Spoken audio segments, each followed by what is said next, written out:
Hi everyone, my name is Susie. I've been working professionally with dogs for about 16 years now, and I specialise in dog behaviour, so behaviour problems, aggression, separation anxiety, anything like that. And this is Meg here. You might see her. She's my little dog, one of my dogs here, and she's going to accompany me.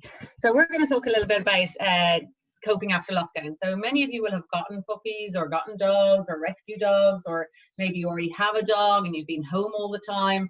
And now we're transitioning back into normality, which is nice. But for the dog who's just had you for the past few months, all to themselves, all of the time, it can be a little bit difficult sometimes. I'm not really worried about new puppies because puppies need a lot of support when they're very, very young. And it's really good for them to have people around all the time. But for the dogs that maybe have gotten out of the routine of being left, or left for certain short, long periods of time, whatever, it can be a little bit difficult of an adjustment. So when you're preparing your dog to go back, back to your normal routine, you want to get and keep as normal a routine as possible, or start to slowly bring back in your routine. So I'm going to talk a little bit about dogs in general and why dogs don't like to be left on their own, and then I'm going to talk a little bit about what is separation anxiety, and then I'm going to talk a little bit about what you can do to prevent it, and what you can do if you already have it to fix it a little bit, and then we'll obviously have some questions. So dogs, as a rule, the reason you have a dog is because they're a companion animal, and companion animals and domesticated animals all the time, cats included, don't love isolation. So they don't like to be on their own. Dogs especially, and especially specific breeds. So some breeds like beagles or like huskies very much like to be part of a group. You get some breeds that tend to be a little bit more independent, but for a lot of breeds, and the reason we have dogs is because we want them to be around us. The problem is that when you get a dog, and you want a dog because you want them to like people and be near people and like other dogs and want to be around you all the time. The problem is that you can't have both. You can't have that wonderful dog that loves company all the time, and then a dog that's going to be really, really happy on their own for a long period of time doing nothing in the house.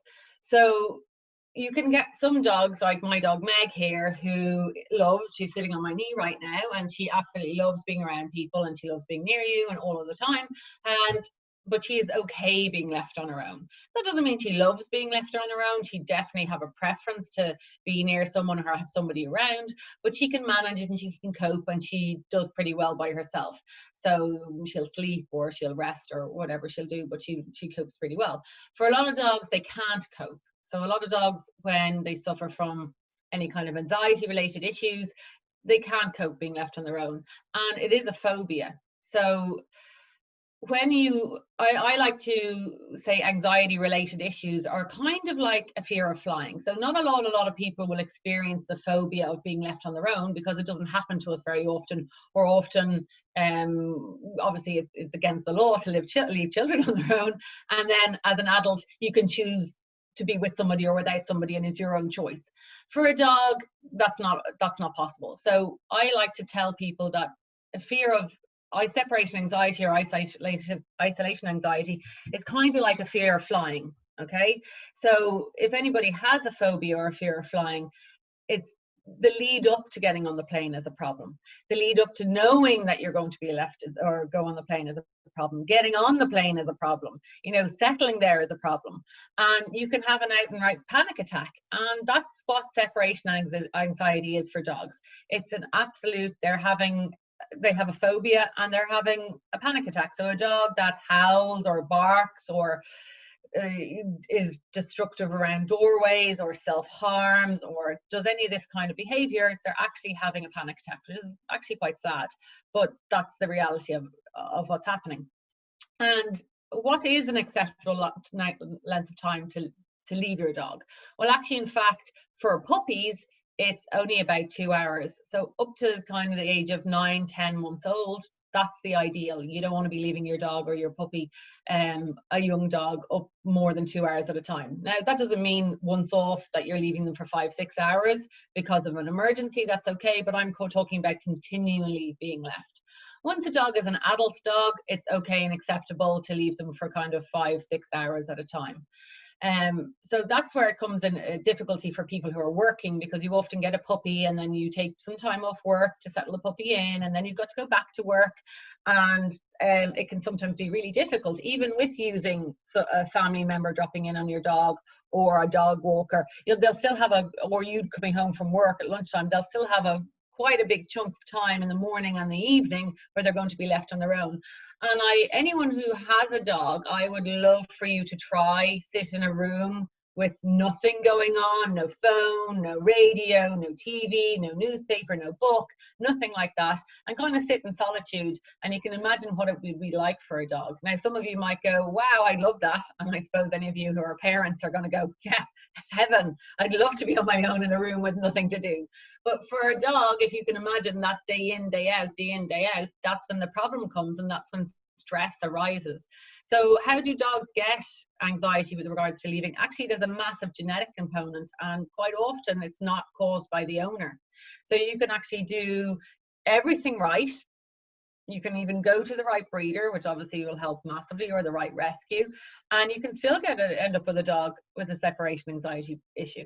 There is a massive genetic component. Now, that doesn't mean to say you can't do anything about it. You absolutely can. So, my slide. So what are the signs when you're looking out for signs of stress in your dog? Signs of stress in your dog are any of the pictures that you can see here.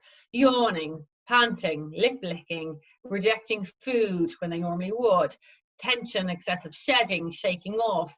And these are all low-level signs of stress. So if you're packing and leaving for work, or packing to leave the house, and you're put on your coat, and your dog is starting to show you any of these signs, then the chances are that your dog is getting stressed right now at that moment. So they're building up to being going to be potentially really stressed when you leave. And a lot of people aren't aware of these signs. And these signs aren't just for separation anxiety or isolation anxiety. They're also for across the board. If your dog doesn't like other dogs, or your dog doesn't like people, they'll often show a lot of these signs. And these are called low-level stress signs.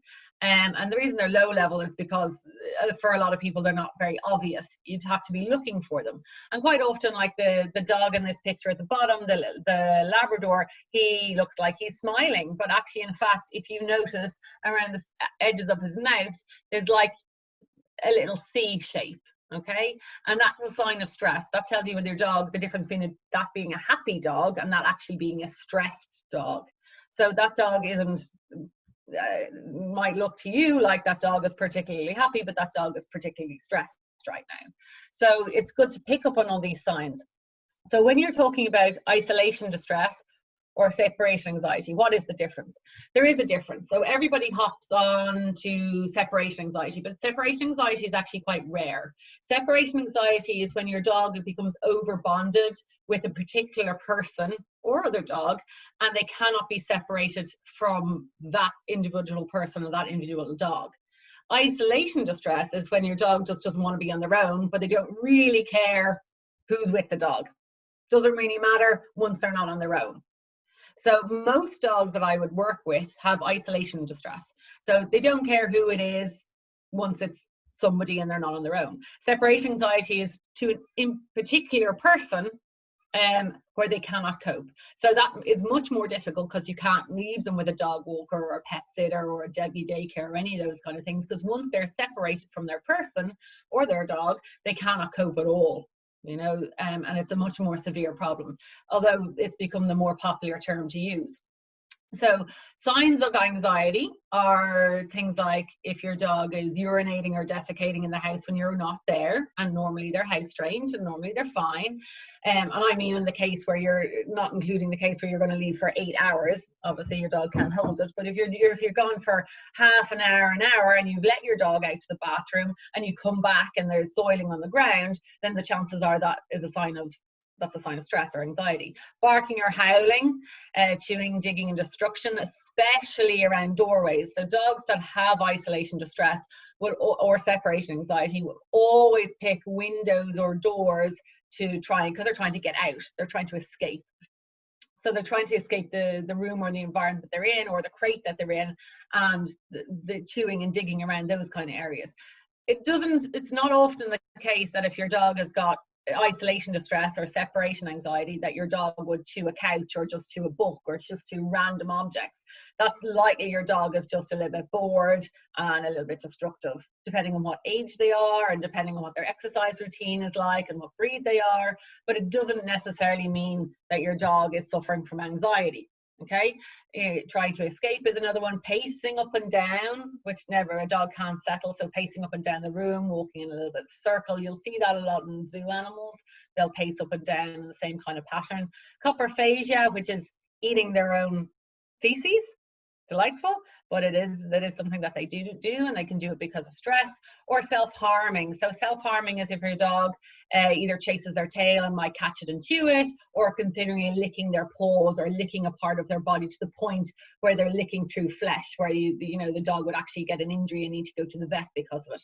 So that usually self-harming comes from if, for example, people have a dog who's barking and howling because the dog has separation anxiety or isolation distress, and they put a shock collar on the dog or a non-bark collar on the dog, and yes, the barking and the howling will stop, but the dog is still really, really stressed and anxious, and they need an outlet for that stress or that anxiety. So they'll start to self-harm, and that's chewing on their own feet or licking their own feet until the point where it actually becomes, a detriment to their health.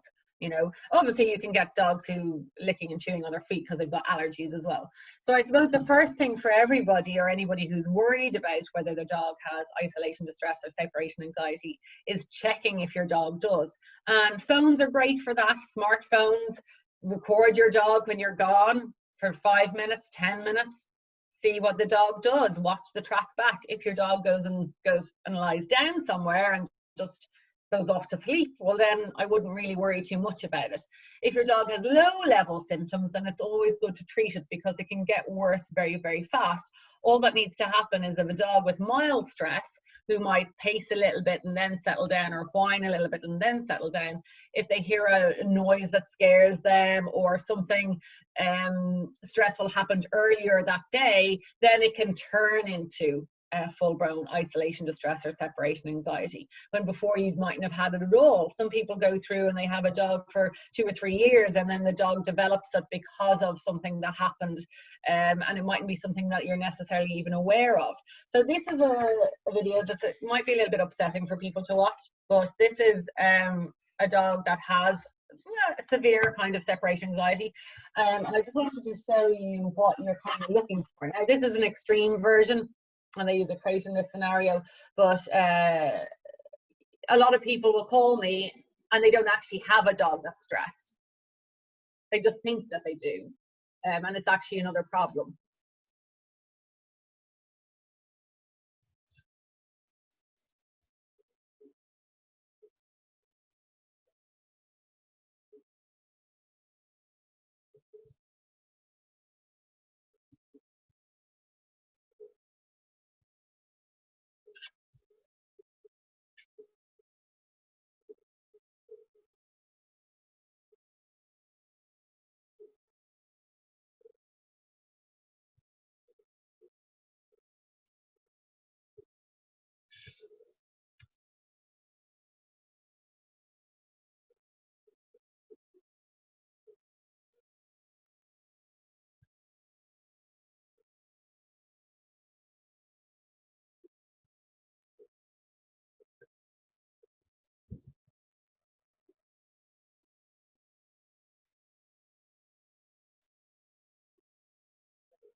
So you kind of get the idea with that dog. It just escalates and escalates. The dog cannot settle. And people go, oh, why wouldn't you just take the dog out of a crate? The dog will just do it, but instead they'll do something maybe to the door frame, or they'll destroy something else. And it's not about the destruction. It's obviously, there's a certain element of safety of a dog being in a crate. And that particular dog is crate trained and fine overnight. The dog just isn't fine being left during the day. So that can happen also. So how can you help your dog? So if you don't have a dog and if you have a puppy at the moment, how can you help your dog to help prevent kind of isolation anxiety or separation anxiety? Well, there's several things that you can do. One is getting your dog to be okay in the house or in your apartment or wherever you're living when you're not in the room. This is before you even leave and go outside and go to work or do anything like that. Make sure that your dog is okay and they can be independent and stay in a room and have a nap in the room while you go make a cup of tea or you go to the bathroom. The dogs that I would worry about are the dogs that follow you around. And it's in a dog's nature to follow you around, especially a puppy, because they have an instinct to say, you know, they want to be in a group so they can feel protected. But one of the ways you can start doing it is either tying a dog chewy that they really like, or a Kong filled with chicken, and tying it to like a radiator or tying it to something beside a bed. Bringing your dog for a walk, bringing them back, giving them the Kong that they can't take with them, and going in and out of the room. So you would leave, you could go out and you could come back in, and you go out and come back in. So the dog has to make a choice between eating the chewy or following you, okay? And what the dog will start to do is every time they leave to follow you, if you go back and they settle down and they start eating it again, then you can leave and come back and leave and come back. And the starting point is having a dog okay, eating their chewy and resting and invested in whatever they're eating or whatever they're doing, while you move in and out of the room. Then you progress to being out of the room for the entire time that they're eating their chewy every day. You still haven't left the house. You're just doing it in another room. So the dog starts to learn that good things happen when you're not there, and that they don't have to follow you around, that you are coming back. Remember, it is a problem. So like a fear of flying, the fear of flying is the worrying the plane will crash. The fear of a dog who has kind of isolation distress or separation anxiety is they live in the moment, so they're worried that you're not going to come back. That's their worry. That's their fear at that moment in time. They don't understand that you're going to come back. Out of sight, when you're going out of sight, they don't understand that you're going to return. So even by doing this little simple exercise of having them eat something or invested in a chewy while you're going in and out of a room, that teaches the dog to do that. Okay, what will help them as well, if obviously you do it with exercise, you know, exercise your dog or mentally stimulate your dog before, come back, let them relax a little bit.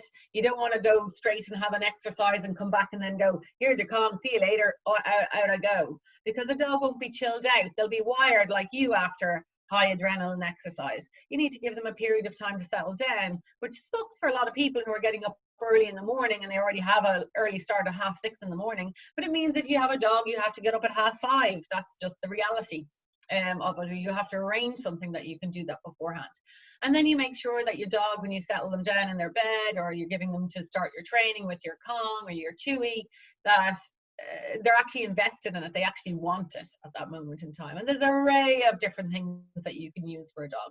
Now, I don't recommend any activity toys. Actually, the first protocol for a lot of people and a lot of dog trainers is, give them a ball that knocks food out of it, or some kind of active puzzle toy. But actually, I want a dog to lie down and relax, okay, and be rewarded for lying down and relaxing.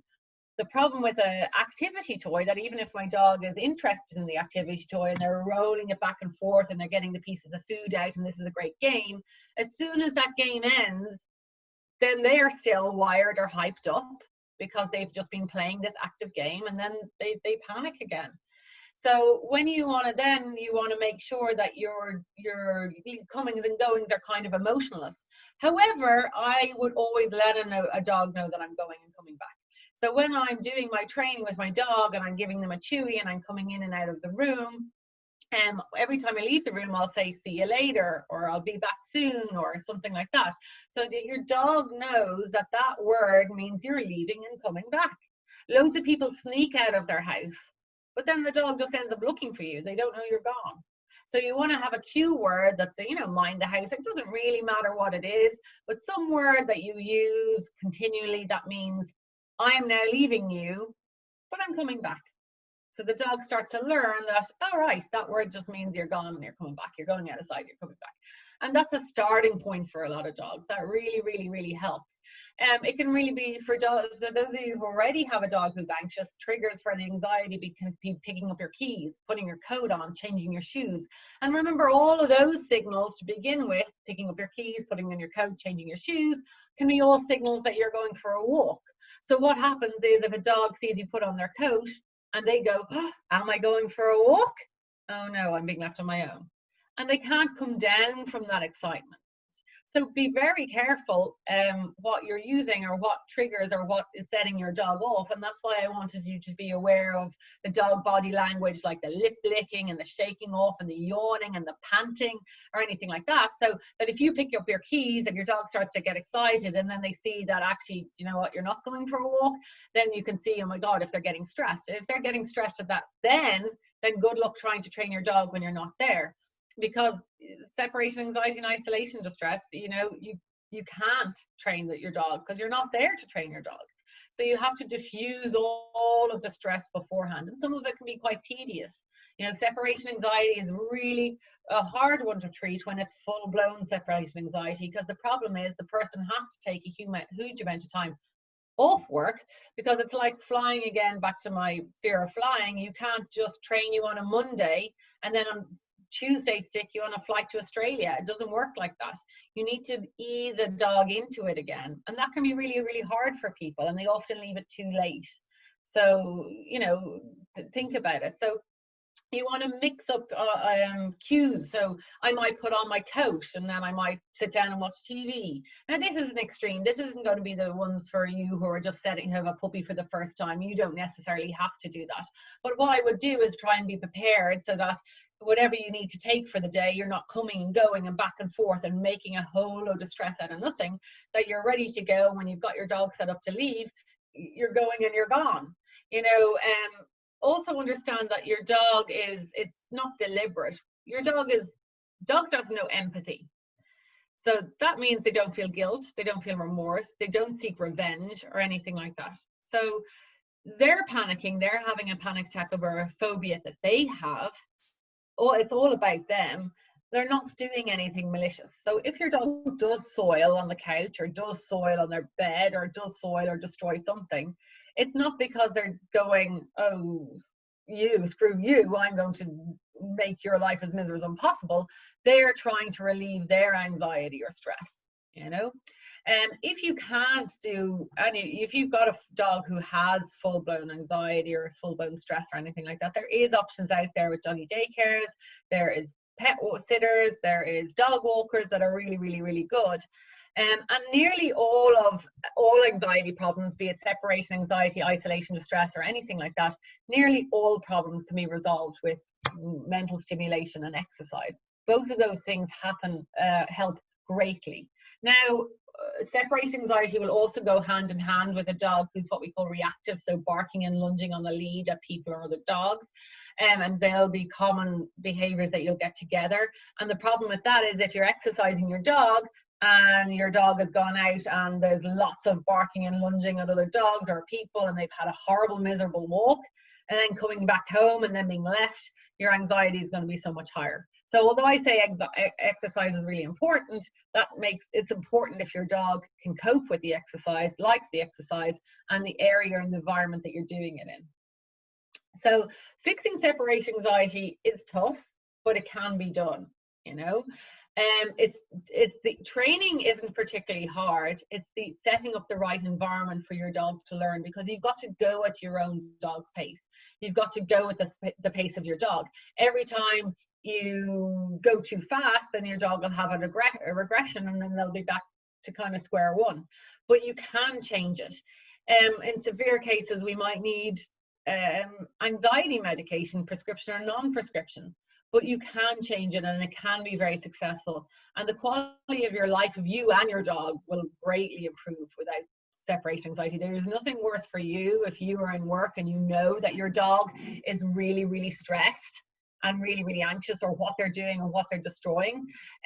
Or indeed, if for your dog, it's a miserable existence for your dog to suffer that day in, day out, day in, day out. So yeah, there's loads you can do. You can set up your puppy for success.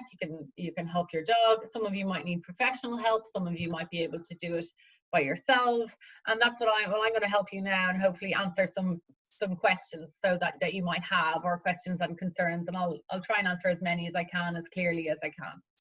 So if anybody has any questions, they can either text it in the box, or they can, which I probably should have said earlier and I totally forgot, or they can just feel free to unmute yourself and ask me. Yeah, I have a quick question there. Should you discipline a dog when it's suffering from, you know, isolation anxiety or separation anxiety if it's being destructive to the house?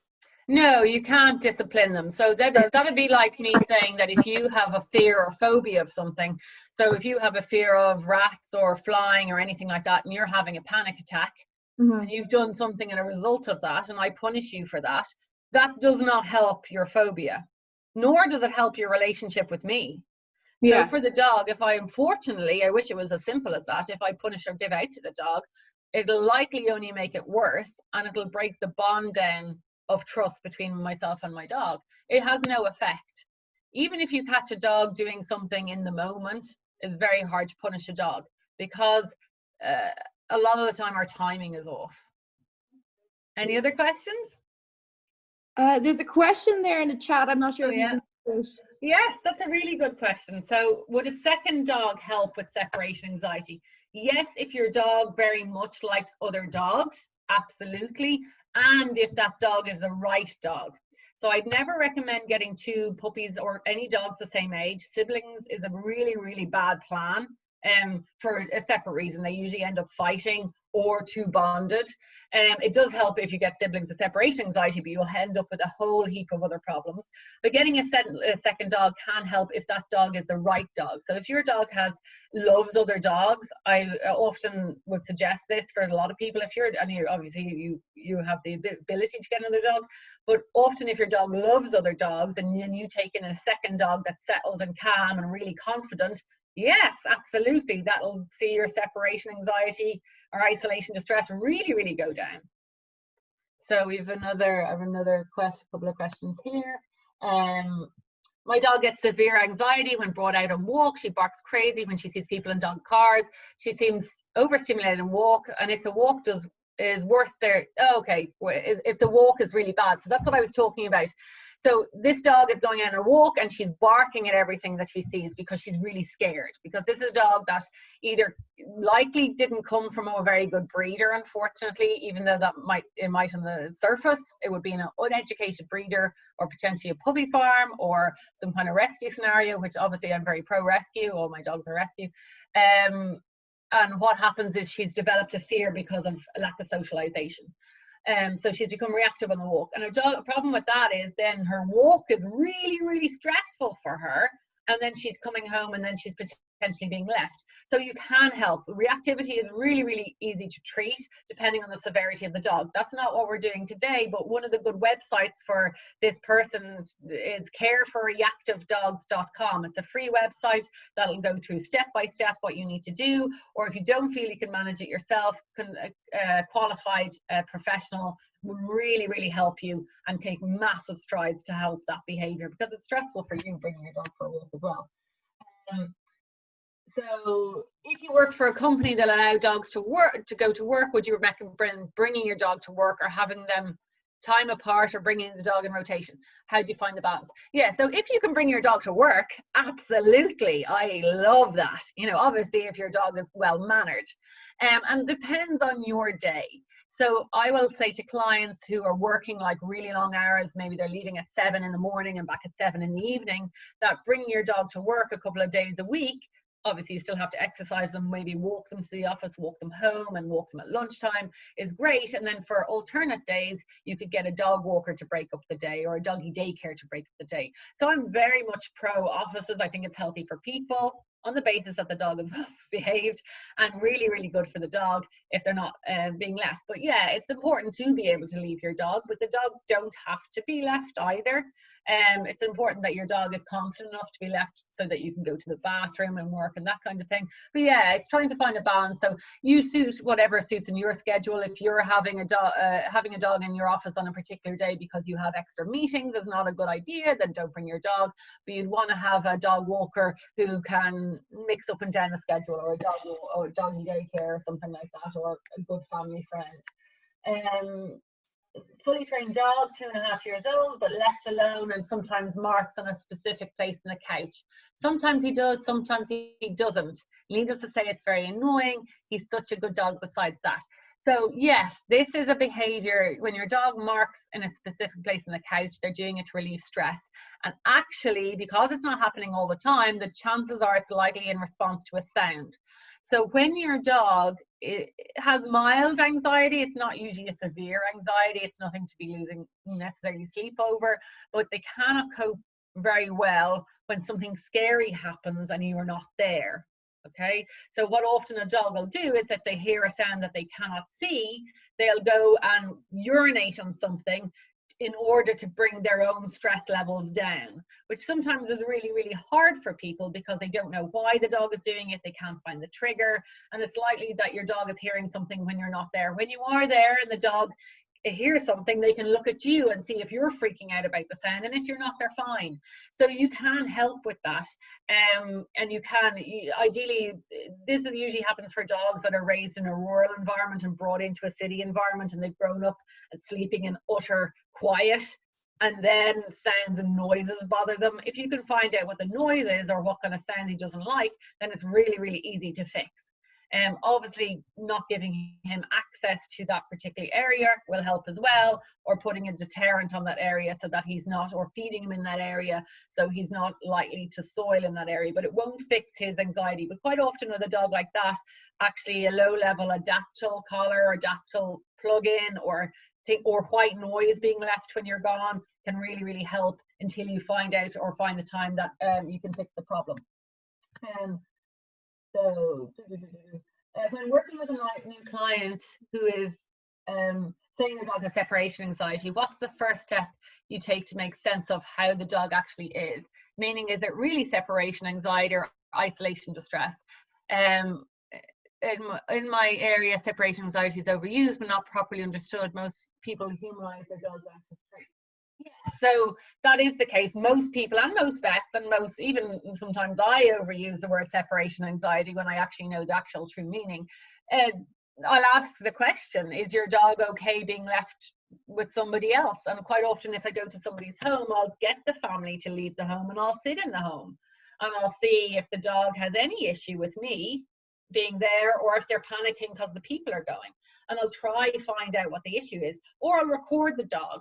I'll record the dog when I arrive to see how bad the problem is. I had over lockdown, I had a few people sending me videos of their dog, or I actually was on a Zoom call and I got the people to leave the house. And actually, in fact, the dog didn't have any anxiety at all. He didn't care, but they were worried he would care because they hadn't seen it for themselves, and they were being overcautious. But the dog actually went and lay down. Even when I made funny noises over the camera and everything like that, the dog was pretty relaxed overall. So yeah, it can be overused, and isolation distress is what most people have, and the term separation anxiety is overused, but at the end of the day, the dog still has anxiety that you have to treat. And if you used a separation anxiety program with a dog who has isolation distress, it's not massively different. It's probably just much more in detail. It will take you much longer, when actually with isolation distress is much easier to resolve, because obviously you have options. You have options about leaving the dog places, you have options of leaving people with the dog and that kind of thing. I hope that makes sense. So yeah, so that's I don't know if anybody has any more questions, but you can always contact me via my website, dogbehaviour.ie. I am really busy in general. Luckily, I am very busy at what I do. However, I'm always happy to answer emails for people, and if I can help you over the phone, or if I can help you over an email, I will. If I don't have to see a dog and I can help you resolve it without seeing you, that would be my aim. Because thankfully I am so busy, and anyone I can help without seeing is great, which sounds mad because it's not a good business model, but for me, that's what I want to do. If I can help you over the phone, or help you with different things, or point you in the right direction, or give you any help, I will do that. So there's no problem if anyone wants to email me, if anyone wants to give me a phone call or WhatsApp me, that's not a problem. You can WhatsApp me videos of your dog. I've helped a lot of people over lockdown free of charge because I couldn't go out to see them. Now, aggressive behavior, I cannot help without seeing the dog. Whether it's me or somebody else, I cannot give advice. A dog who's bitten somebody or bitten another dog. because obviously I need to be able to see the dog. Okay. Oh, sorry. Someone has asked me to offer an apprentice or shadow program, remotely, of course. Yeah, I'm very, very good about helping people in the industry who want to break into the industry. It's a lovely industry to work on, albeit this a bit of a depressing topic. And if somebody is doing a course, I will absolutely allow them to shadow me, and I don't charge for that. You'd have to apply for it. It can't just be some random person coming into my behavior clinic. I'm working, because I do work with highly aggressive dogs, and it's quite dangerous. So sometimes, well, not for me, but for, you know, it could be for someone who didn't know. So you'd have to be doing a course of some description, and I can't be just a random course online. It would have to be a certified course, and I'm more than happy to help people and have people shadow me and give them advice. That's not a problem. Thank you.